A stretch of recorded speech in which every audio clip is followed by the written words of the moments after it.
Assalamualaikum warahmatullahi wabarakatuh. Rahayu Sagung Dumadi.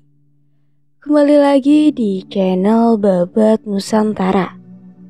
Pada kesempatan kali ini saya akan menceritakan legenda tentang Ratu Kidul Gunung Merapi.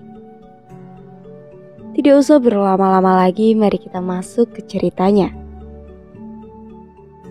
Legenda Ratu Kidul Merapi. Ratu Kidul. Tentang legenda atau asal mula Kanjeng Ratu Kidul yang dimitoskan oleh orang Jawa, khususnya mereka yang meyakini dapat dilihat dari beberapa sumber, antara lain sumber cerita rakyat atau dongeng, pustaka seperti Baba Tanah Jawi. Yang pertama, Baba Tanah Jawi. Dalam Baba Tanah Jawi pada tahun 1941, cerita asal mula Kanjeng Ratu Kidul itu dari Ajar Cemara Tunggal. Kiai Ajar Cemara Tunggal ini sebenarnya putri Pajajaran yang meninggalkan kerajaan karena menolak untuk dikawinkan.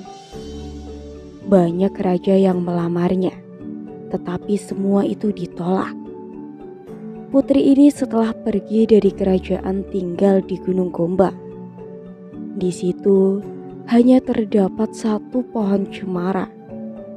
Karena itu sang putri berubah wujud dan menamakan dirinya Ajar Cemara Tunggal.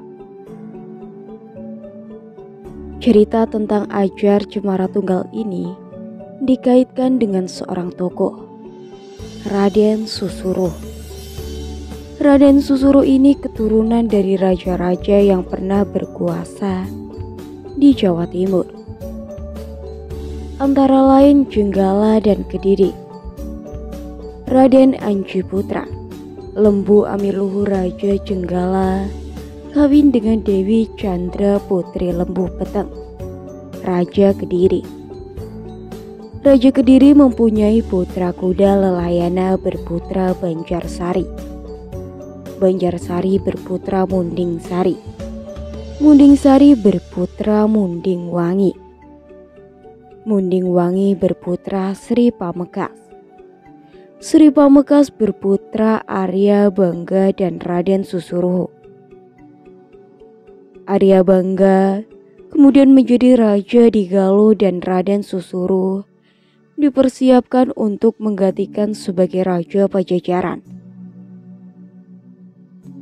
Selanjutnya dalam Baba Tanah Jawi itu dituturkan di Gunung Pajajaran tinggal seorang pertapa yang bernama Ajar Cepaka. Ajar Cepaka ini dikenal sebagai ajar dan pandai, sakti dan mampu untuk melihat kejadian. Sang ajar ini sampai kepada Sang Prabu Pajajaran. Sang Prabu sangat tertarik dan ingin mencoba sampai di mana kesaktian Ajar Cempaka itu. Kemudian sang putri memerintahkan kepada Pati untuk menemui sang ajar dengan membawa selir. Pada saat selir diletakkan, babar hingga seperti wanita hamil. Maksud raja agar Ki Ajar supaya menebak apakah anak yang dikandung selir itu laki-laki atau perempuan bila lahir nanti. Sang ajar tahu apa maksud sebenarnya Sang Prabu Pajajaran itu. Namun begitu, sang ajar tetap memenuhi perintah Sang Prabu dan menyampaikan jawabannya bahwa anak yang dikandung selir itu kelak apabila saatnya akan lahir anak laki-laki. Jawaban sang ajar ini disampaikan Patih kepada Sang Prabu. Atas jawaban itu, Sang Prabu beranggapan bahwa sang ajar dianggap menipu atau membohongi raja. Segera Sang Prabu memerintahkan agar kain selir itu dibuka. Suatu kenyataan terjadi di luar apa yang dipikirkan Sang Prabu. Ternyata selir itu benar-benar hamil. Peristiwa ini menjadikan Sang Prabu murka dan memerintahkan agar Sang Ajar Cepaka dibunuh. Sepeninggalan Sang Ajar terdengar suara gaib. Sang Prabu Pajajaran, aku engkau bunuh tanpa dosa. Kelak aku akan membalas atas kematianku ini. Bila kelak ada seseorang bernama Siung Wanara, di saat inilah aku akan membalas kematianku. Kemudian di kerajaan Pajajaran timbul wabah yang membawa korban para kawula. Peristiwa ini sangat memprihatinkan Sang Prabu, yang atas perkenaannya memanggil para ahli nujum untuk menolak wabah. Atas petunjuk para nujum Sang Prabu agar makan makanan serba enak. Setelah itu tidur bersama seorang wanita. Bila itu dilakukan, maka wabah itu tidak akan ada lagi. Tetapi para nujum itu pun menunjukkan peristiwa mendatang yang akan dialami Sang Prabu. Selanjutnya selir yang hamil karena kesaktian Sang Ajar Cepaka. Setelah pada saatnya melahirkan bayi laki-laki, Sang Prabu teringat apa yang telah diucapkan para nujum tidak menjadi kenyataan. Sang Prabu memerintahkan agar bayi yang baru lahir itu disingkirkan, dimasukkan di dalam peti dan dihanyutkan di Kali Karawang. Singkatnya, peti yang dihanyutkan tadi ditemukan oleh seorang yang bernama Ki Buyut, yang pada waktu itu kebetulan sedang memancing. Setelah dalam peti dibuka, Ki Buyut terkejut karena isinya bayi laki-laki sangat mungil. Bayi mungil itu dibawa pulang, ditunjukkan pada Nyi Buyut. Betapa senang dan bahagia keduanya karena lama merindukan dan mendambakan seorang anak. Oleh Ki Buyut, bayi itu dirawat seperti anak sendiri. Setelah dewasa, anak yang belum juga bernama itu menanyakan siapa orang tuanya. Ki Buyut dan Nyi Buyut tidak dapat memberikan jawaban yang memuaskan. Untuk itu Ki Buyut terpaksa mengatakan sesuatu yang tidak benar, bahwa ia mempunyai saudara pertapa di tengah hutan yang sangat bijaksana dan mampu mengetahui segala sesuatu. Karena itu Ki Buyut mengajaknya datang kepada pertapa itu untuk mencari orang tua anak itu. Dalam hati Ki Buyut berkata, tak akan mungkin anak itu mau diajak pergi ke hutan.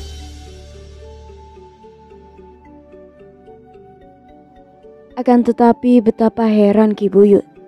Ternyata anak itu justru minta diantar, walau melalui hutan belantara. Dalam perjalanan, di hutan anak tersebut melihat kera dan burung siung. Dan ini ditanyakan kepada Ki Buyut, apa binatang yang dilihatnya? Ki Buyut menjawab dengan nama kedua binatang itu. Setelah mengetahui nama kedua binatang, maka diambilnya untuk namanya sendiri, Siung Wanara. Sejak itu Ki Buyut pun memanggilnya Siung Wanara. Lama dalam perjalanan, Siung Wanara menanyakan di mana rumah saudara-saudaranya. Ki Buyut dengan tidak sabar menjawab bahwa saudara-saudaranya telah pindah ke negeri Pajajaran dan bekerja sebagai pandai atau tukang besi. Ki Buyut pun memenuhi permintaan Siung Wanara, dan setelah bertemu dengan pandai, Siung Wanara belajar pandai dan hasilnya menjadikannya seorang yang memiliki kelebihan dalam memandai. Suatu hari Siung Wanara bersama Kiai Pandai pergi ke pasar.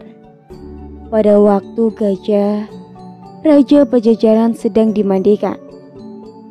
melihat Siung Wanara gajah itu mendekati dan merendahkan badannya. Seandainya gajah itu dapat berkata, "Gusti, silahkan naiki saya. Hamba akan membawa tuan kepada ayahanda, Raja Pajajaran." Gajah diusap gadingnya. Semua yang melihat sangat heran. Demikian, sang nata Pajajaran di hadapan para abdi dalam dan prajurit sedang mengadakan pertunjukan perang tanding. Jaka Siung Wanara pun menyaksikan. Ia duduk berdampingan dengan sang nata, dan yang hadir kala itu tidak melihatnya. Kemudian masuk keraton, berhenti di balai sawon, yang apabila disinggung saja akan mengeluarkan bunyi seperti seperangkat gamelan. Jaka Siung Wanara kemudian duduk di atas balai sawo, dan terdengar suara gemuruh yang membuat sang nata murka. Diperintahkan kepada para prajurit untuk menangkap siapa yang berani duduk di balai sawo itu. Diketahui oleh para prajurit bahwa Siung Wanara sedang tidur pulas di atas balai sawo. Mereka kemudian menangkapnya, tetapi di antara prajurit Pajajaran tidak ada yang bisa dapat menandingi kesaktian Siung Wanara. Bahkan banyak yang tewas. Sedangkan yang selamat lari meninggalkan tempat itu untuk menyelamatkan diri. Melihat pandang Siung Wanara itu, sang nata puas dan mengasihinya. Bahkan diangkat putra dengan nama Arya Banyakwide. Arya Banyakwide diberi wewenang untuk menjatuhkan dan menuntuhkan hukuman baik hukuman badan maupun hukuman mati. Arya Banyakwide kemudian mengumpulkan para pandai yang diperintahkan untuk membuat ruangan dari besi yang diberi pintu. Waktu itu Pajajaran diserang musuh, tetapi dapat dikalahkan. Arya Banyakwide mengatakan banyak pada sang nata. Apabila memang perang sang nata diajak pesta di rumah kediamannya, sang nata pun memenuhi undangan Arya Banyakwide tanpa banyak curiga. Setelah selesai makan dan minum, sang nata sempat melihat ruangan besi tadi dan menanyakan arti ruang besi itu. Dijelaskan oleh Arya Banyakwide bahwa bila seseorang tidur di ruangan itu akan dapat kesegaran, orang sakit dapat sembuh. Mendengar apa yang dijelaskan, sang nata tertarik untuk beristirahat, tiduran di ruang besi untuk dihanyutkan ke sungai Karawang. Karena perlakuan Arya Banyakwide itu, sang nata murka dan menanyakan apa dosa salahnya. Arya Banyakwide pun mengatakan bahwa ini dilakukan agar sang nata merasakan apa yang dialaminya pada waktu masih bayi, dimasukkan peti dan dihanyutkan di sungai Karawang. Apa yang dilakukan ini sekedar membalas apa yang telah diperbuat sang nata atas dirinya. Ruangan besi itu pun akhirnya dihanyutkan di kali Karawang, seperti sang nata menghanyutkan peti yang berisi dirinya waktu masih bayi. Perbuatan Arya Banyakwide itu diketahui oleh putra sang nata yang bernama Raden Susuru. Raden Susuru dengan para prajurit berusaha untuk menangkap dan menghukum Arya Banyakwide. Tetapi dalam peperangan Raden Susuruhan kalah dan menyelamatkan diri meninggalkan kerajaan Pajajaran. Sepeninggalan Raden Susuru, Arya Banyakwide mengangkat dirinya sebagai Raja Pajajaran, sebagai raja yang berkuasa di Pajajaran. Arya Banyakwide memerintahkan kepada semua agar tidak menerima Raden Susuru. Barang siapa yang menerima Raden Susuru akan dikenakan hukuman berat. Dikisahkan berikut ini Raden Susuru yang pergi meninggalkan kerajaan Pajajaran. Sampailah di dusun Kaligunting. Ia tinggal di rumah seorang janda dengan 3 saudaranya semua laki-laki. Antara lain Ki Woro, Ki Nambi, dan Ki Bandar. Mereka takut apabila diketahui sang nata Pajajaran. Akhirnya diambil sepakat Raden Susuru, Nyai Janda dan ketiga saudaranya disertai 100 orang prajurit meninggalkan Kaligunting. Perjalanan Raden Susuru dan para pengikutnya itu sampailah di Gunung Kombang. Di Gunung Kombang ini tinggal seorang pertapa bernama Ki Ajar Cemaratunggal yang dikenal kesaktiannya dan kearifannya dan tahu apa yang akan terjadi kelak di kemudian. Ki Ajar Cemaratunggal ini menguasai makhluk-makhluk halus seluruh tanah Jawa. Ki Ajar Cemaratunggal mengetahui yang dialami Raden Susuru dan apa yang menjadi maksud tujuan pergi meninggalkan kerajaan Pajajaran. Ditunjukkan agar Raden Susuru dan pengikutnya ke arah timur, sampai menemukan pohon mojo yang berbuah hanya satu. Rasa isinya pahit. Tempat inilah kelak akan menjadi negara besar dan Raden Susuru yang menjadi raja yang akan menaklukkan seluruh tanah Jawa, termasuk kerajaan Pajajaran. Negara yang dimaksud adalah Majapahit. Seperti yang telah dituturkan pada awal cerita Ki Ajar Cempakatunggal itu, adalah jelmaan putri Pajajaran yang meninggalkan kerajaan karena tidak mau dikawinkan dengan pria siapapun. Kepada Raden Susuru, Ki Ajar Cemaratunggal memperlihatkan wujud yang sebenarnya.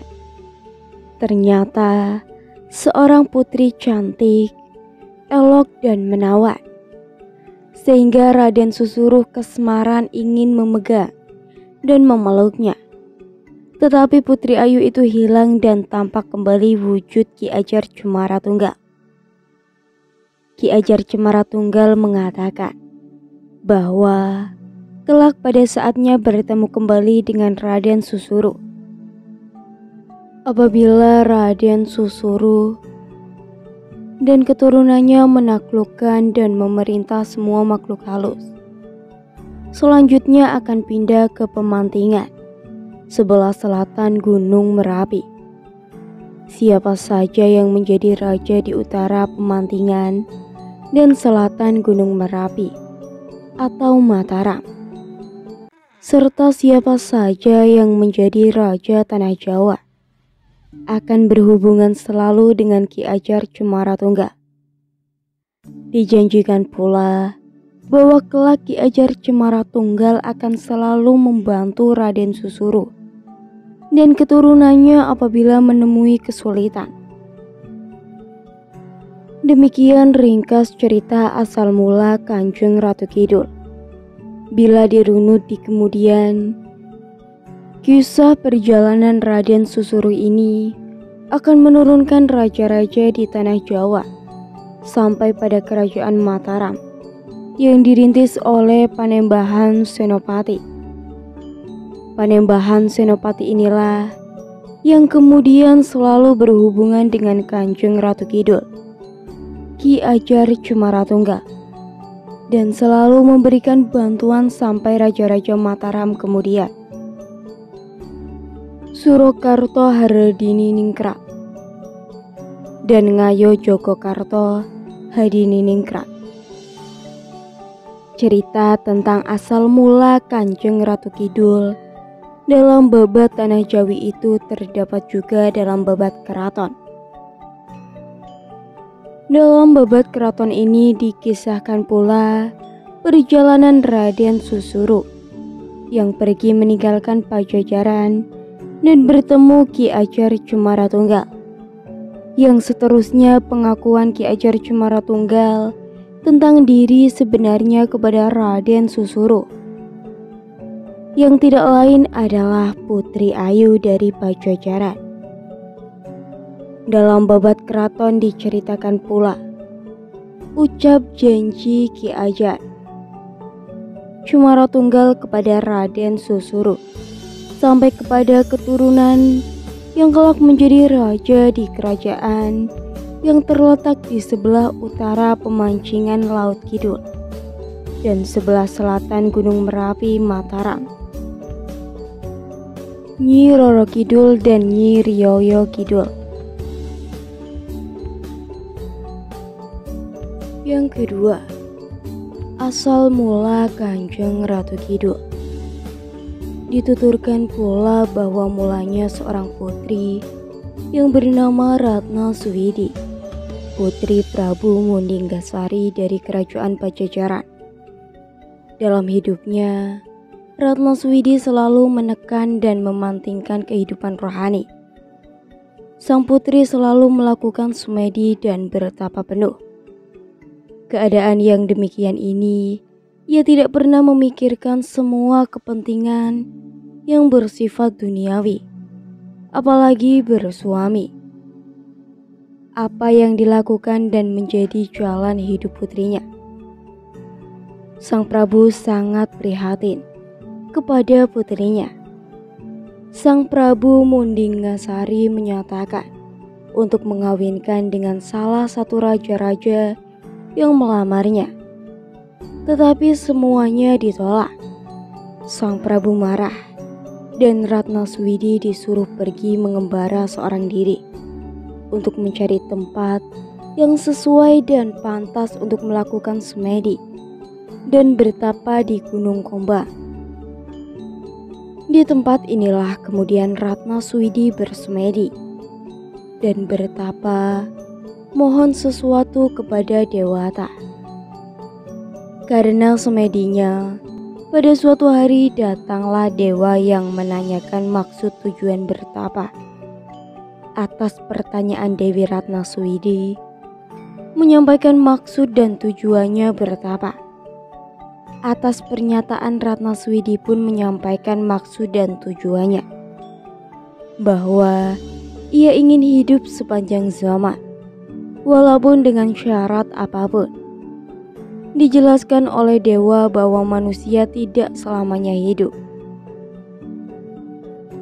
Namun dewa akan mengabulkan apa yang diinginkan oleh Ratna Suwidi, asal sanggup berubah sifat menjadi makhluk halus. Demikian selanjutnya dalam mengendalikan perintahnya, Kanjeng Ratu Kidul ini didampingi dua punggawa, yaitu Nyi Roro Kidul dan Nyi Rioyo Kidul. Tugu. Tugu yang digunakan tanda kekhasan Yogyakarta. Dengan bentuk seperti sekarang ini, bukan bentuk yang asli. Bangunan semula tugu ini 25 meter tingginya dan bentuknya golong giling. Golong artinya bulat seperti bola. Bulatan ini golong ditopang oleh kerucut yang berbadan bulat, yang orang Jawa menyebutnya gili. Bangunan golong gili ini dirancang dan dibangun oleh Sultan Hamengkubuwono pertama pada tahun 1755 sebagai peringatan menyatukan Kawula dengan Gusti. Dalam mendirikan dan membangun kerajaan, perjuangan melawan penjajah pada bulan Sapar tahun 1796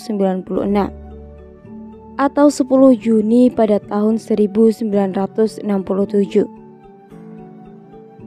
Terjadi gempa bumi yang maha dahsyat, hingga orang menandai dengan candra sangkala, obah terus pitung bumi, pertaha diningkra.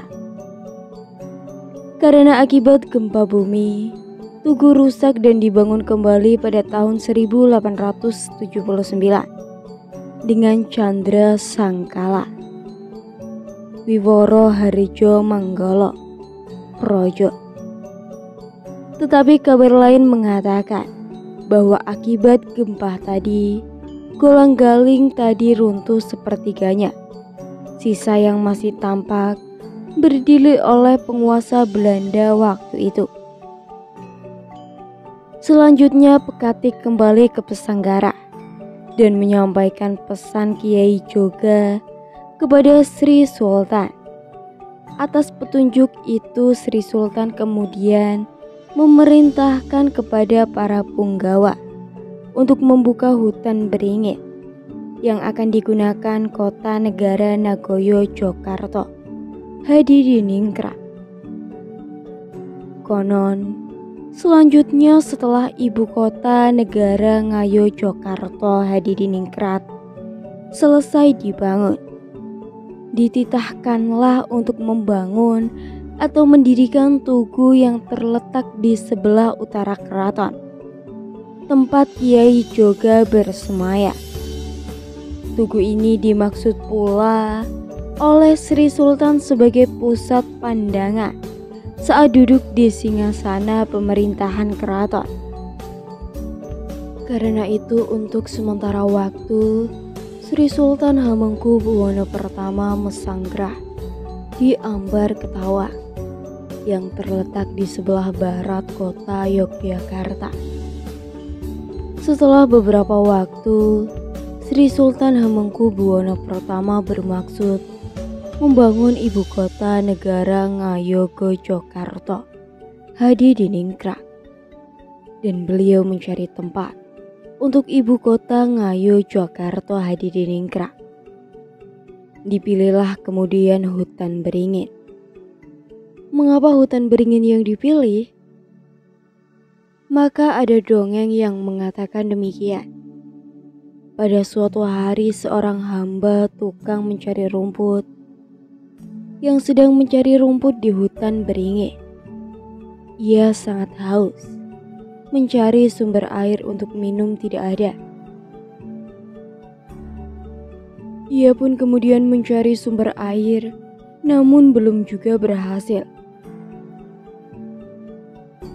Kemudian ia melihat beberapa ekor burung kuntul terbang menuju ke arah satu tempat di dalam hutan itu. Dan mendengarlah ia bahwa tempat yang dituju burung-burung itu tentu kolam atau danau. Ternyata dugaan itu benar. Ternyata tempat burung-burung itu mencari makan adalah sebuah kolam yang jernih airnya. Akan tetapi saat Pekatik akan minum, ia terkejut karena melihat di hadapannya seekor naga.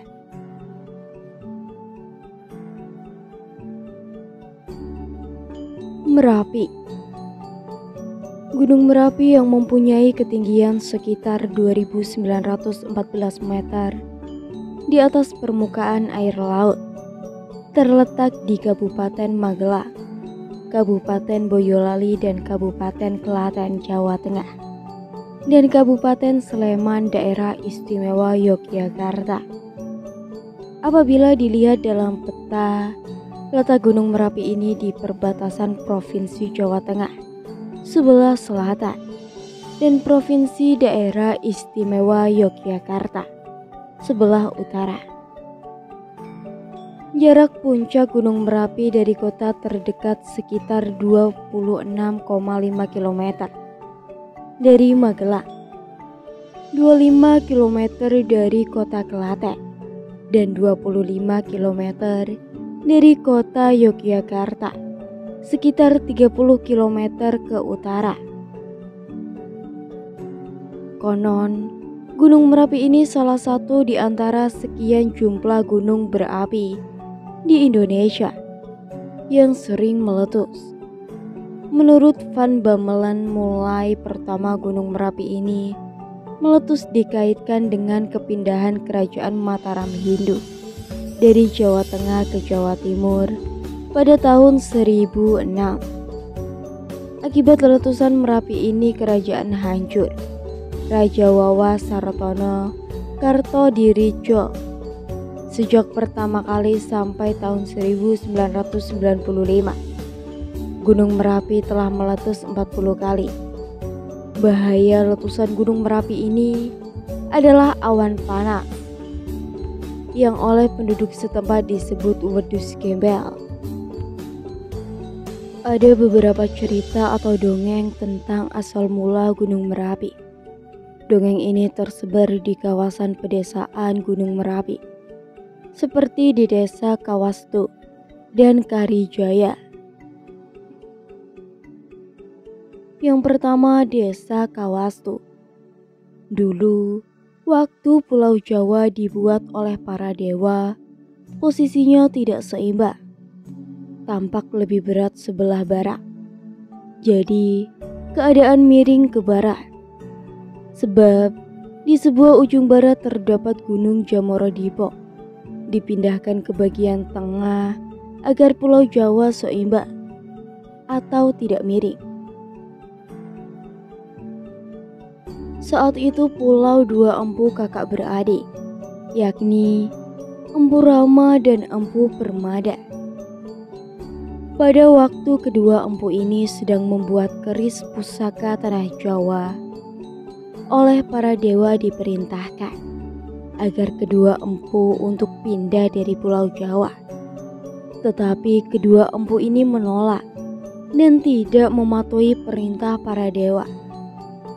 Mereka bersikeras membuat pusaka di tanah Jawa. Atas sikap kedua empu ini, Dewa Kerincing Wesi murka. Diingatkanlah Gunung Janur-Dipo dan dijatuhkan di tempat kedua empu tadi membuat keris pusaka tanah Jawa. Kedua empu kakak beradik tewas terkubur Gunung Janur-Dipo. Untuk memperingati kedua empu tadi, Gunung Janur-Dipo diubah namanya menjadi Gunung Merapi, dan roh kedua empu tadi dijadikan raja dari makhluk halus di Gunung Merapi. Desa Karijoyo. Pada saat itu dunia miring tidak seimbang. Menyadari hal ini Batara, guru, memerintahkan para dewa untuk memindahkan Gunung Janur-Dipo di Laut Selatan ke bagian tengah Pulau Jawa. Tetapi sebelumnya, Batara Guru telah memerintahkan Empu Rama dan Empu Permadi untuk membuat keris pusaka Jawa di Perapian, tempat Gunung Janur-Dipo, di bagian tengah tanah Jawa. Ringkas cerita, kedua empu tidak mau dipindahkan karena merasa mendapat perintah dari Batara Guru. Begitu pula para dewa untuk melaksanakan perintah Batara. Guru harus memindahkan kedua empu itu. Timbul perang dan para dewa kalah. Kemudian Batara Guru memerintahkan Dewa Bayu untuk menghukum kedua empu dengan cara mengubur hidup-hidup dengan Gunung Janur-Dipo. Oleh Batara Guru ditiup dari Laut Selatan dan jatuh di atas perapian tempat Empu Rama dan Empu Permadi membuat keris. Karena itu kedua empu tersebut mati. Selanjutnya, nama Gunung Janur-Dipo diganti nama Gunung Merapi. Roh kedua empu tadi dijadikan penguasa makhluk halus di Gunung Merapi. Kerapian. Di sebelah selatan kota Yogyakarta, lurus dengan Siti Hinggil Selatan, terdapat bangunan yang disebut Gedong Kerapian atau Kerapiak. Pada zaman dahulu, bangunan Kerapiak ini digunakan sebagai tempat duduk Sri Sultan pada waktu menyaksikan Kapakrayaking atau perburuan. Kijang yang dilakukan oleh abdi dalam prajurit Putri Langen Kusumo. Gedong Krapyak pada zaman dahulunya dibangun oleh Sri Sultan Hamengkubuwono I. Komplek Gedong Krapyak adalah hutan yang di tengahnya ada wiji atau benih. Konon, yang empunya cerita ini merupakan gambaran bagian fitrah pertemuan. Barangkali Krapyak ini memberi gambaran sangkaning menungso, asal muasal manusia. Sementara itu, KPH Brongto Diningrat pada tahun 1978 memberikan gambaran bahwa Krapyak sebagai asal roh. Roh ini membentuk atau menjadi wiji. Karena itu sebelah utara Krapyak terletak Kampung Wijen, berasal dari kata wiji. Dulu dari Krapyak jalan terus ke utara, arah Siti Hinggil selatan. Pada sebuah kanan dan kiri, ada pohon asam dan tanjung. Ini memberikan gambaran anak yang lurus, bebas dari kesedihan dan kecemasan.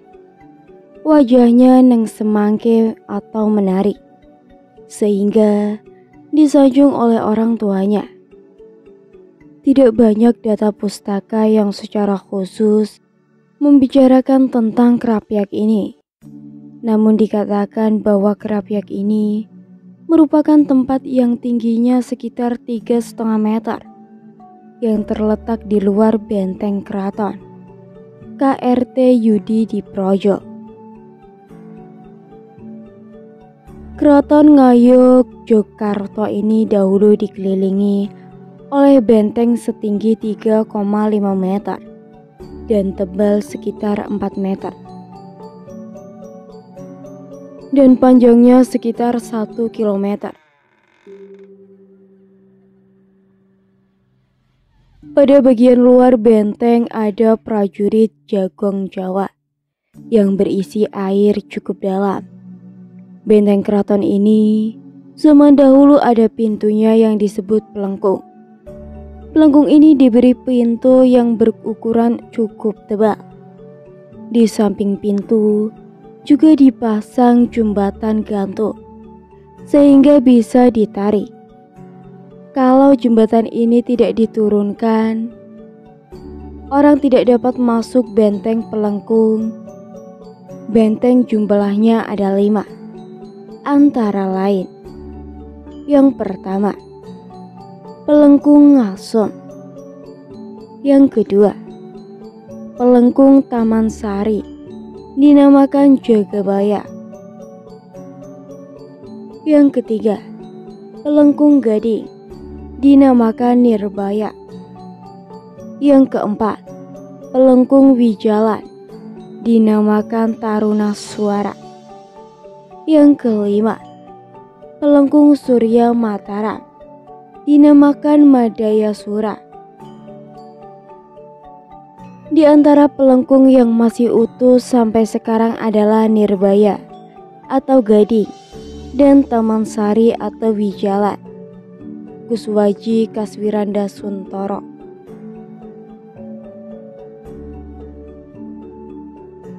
Penutup.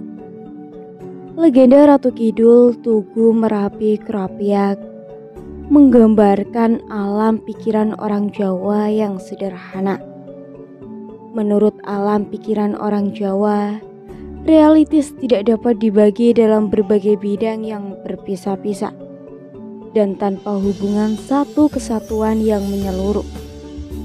Dunia, masyarakat, dan alam adikodrati, supranatural, bagi orang Jawa merupakan satu kesatuan pengalaman. Jadi, masing-masing tidak berdiri sendiri. Dalam alam pikiran sederhana, alam semesta itu dianggap mempunyai kekuatan adikodrati atau supranatural. Dengan kekuatan ini, alam semesta dianggap keramat atau sakral. Sikap manusia terhadap alam adikodrati ini diwujudkan suatu keadaan yang psikis tertentu, yaitu ketenangan, ketentraman, dan keseimbangan batin.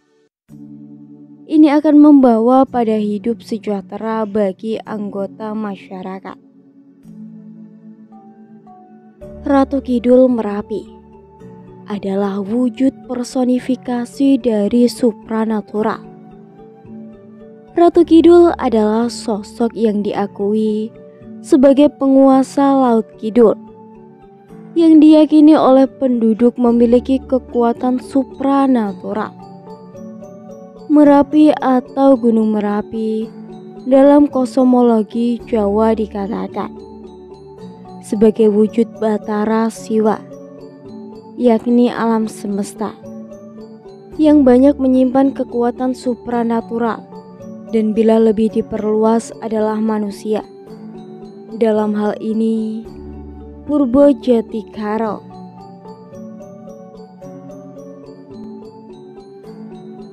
Bahtara Siwa atau Suwung, sipatipun ingkang alus, inggih punika aluse donya, yen karingkes dados alus Meru. Semoga cerita ini bisa bermanfaat bagi kalian semua. Nantikan cerita-cerita tentang Nusantara yang lebih menarik di channel Babat Nusantara. Tetap dukung channel kita. Jangan lupa like, komen, dan subscribe. Rahayu, Rahayu, Rahayu.